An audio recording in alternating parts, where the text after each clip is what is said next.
Dans la salle de lecture des archives départementales, comme un air de nostalgie pour Georges Verrou, sur la table des affiches du Parti communiste. Pour lui, revoir ces documents, c'est repenser à l'époque où le PC recueillait près de 20% des voix aux élections. Le Parti communiste, c'était la grande figure d'opposition radicale, celui qui n'avait jamais trempé dans le pouvoir, celui qui restait encore auréolé de son action dans la résistance, de ses actions contre la guerre d'Algérie. Pour se replonger dans cette époque, c'est désormais ici que doit venir ce militant. Depuis le mois de juin, les archives départementales conservent la mémoire du PC de Côte d'Or.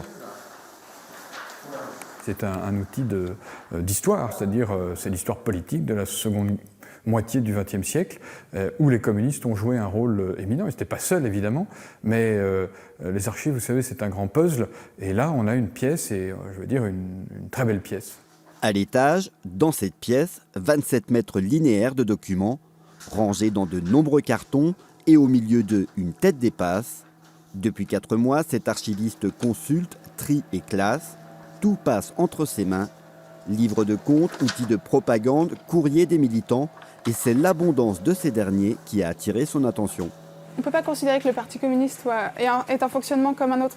Je pense qu'il y a vraiment un choix au niveau, quand on parle de centralisme démocratique, toutes ces notions, c'est quand même très lié au Parti communiste.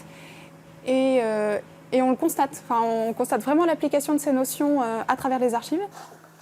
Ces archives désormais consultables, c'est l'occasion de mieux cerner le fonctionnement d'un parti majeur en France durant la deuxième partie du XXe siècle.